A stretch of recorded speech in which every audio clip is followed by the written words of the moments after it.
Este ya ahora el condición del Convention Center local na barrio de Pasunanca. Bien cuchinadas ya y bien destrozado ya el edificio. Empiezan a piso, pader, quísame y otro pa parte de este. Una evidencia que no hay más el quien mantene con el lugar. Pero fuera con este, tiene también cuantos maga indicación que te servía el edificio, un lugar donde te hace maga lucuras. Tiene maga cuarto con precio adentro del edificio, donde quiere decir, amo este el precio debe pagar el maga gente, quien quiere usar con el cuarto. Yo puede también adquirir el news team maga retrato del maga drug paraphernalias, especialmente maga foil paper adentro del edificio. Pero cuando ya anda el news team na lugar, no hay más el maga foil paper. Pero asegun kung un guardia na lugar, hindi sila ta permiti kon maga outsider entra na lugar. Tiene según quien quiere entra na lugar para mandate, pero hindi sila ta permiti con estos.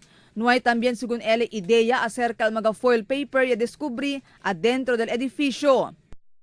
Na gusto mo sulod pero dili mo sila pasudlon. Magusto sila sulod. Mag-date nga mag-date tapos gusto mo sulod dili pasudlon. Del año 2015 lang según sila ya principia visya con el lugar y cuando ya llega sila allí, ansina el itsura del edificio.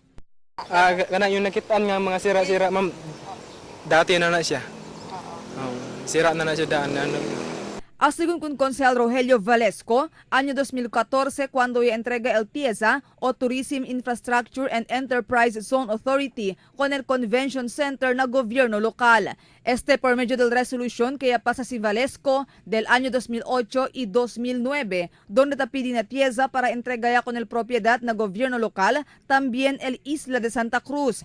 Ya pide según él na TIEZA para entregar ya con este mga propiedad na gobierno local, a ver para poder con este usa el mga vivientes del ciudad. Puede según con este hace escuela, Information Technology Center y otro pa.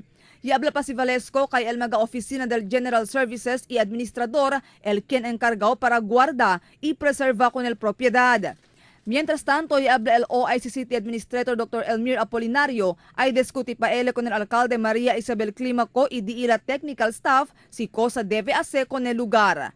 Marifita Mayo, Dateline Zamboanga.